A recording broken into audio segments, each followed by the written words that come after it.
guessed that just a couple of years ago that our Supreme Court would dismantle the Voting Rights Act. Because today we should be celebrating, but we can't celebrate yet. And, you know, some would say, you know, we idolize Dr. King, and yes, we should, but unfortunately, that's not what he wanted us to do.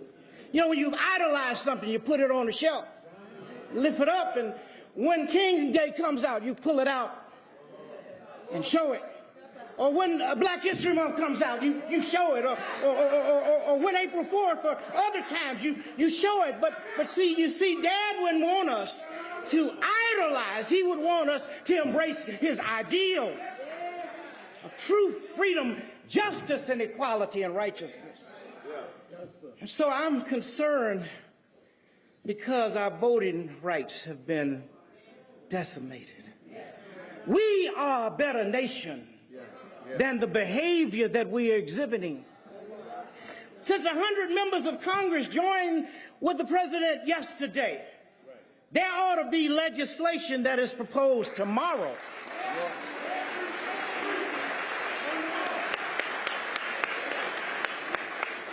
Three quick things we can do. We ought to, first of all, make registration online available, not just in 20 states. That's one. Number two, we might need to consider changing Election Day from Tuesday. I mean, if you want people not to participate, you want to throw a party, you want to throw it on Tuesday.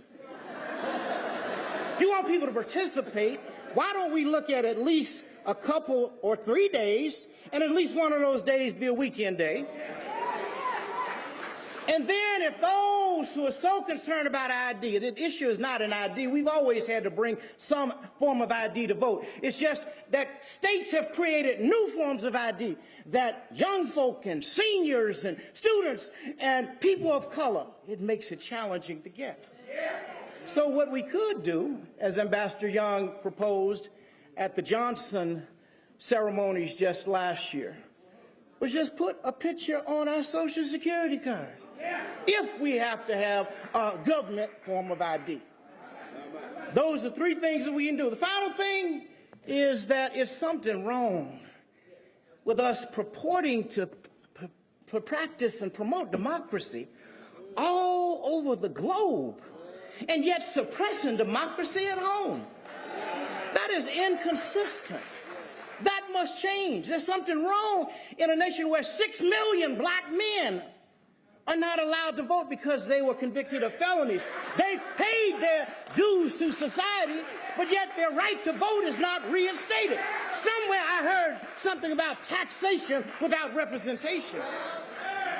Maybe they shouldn't pay their taxes because they have no ability to promote and vote for someone for them.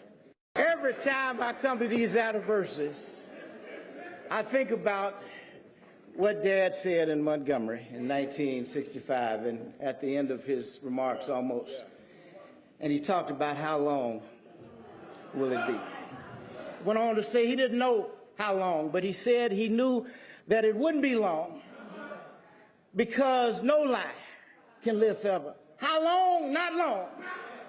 Because truth forever on the scaffold, wrong forever on the throne, and yet that scaffold sways the unbeknown, unbehind the unbeknown to stand of God, keeping watch above us on. How long? Not long, because no lie can live forever. How long? Not long, because God Almighty is still on the throne. Keep keeping on. We gonna be all right. We're not there yet.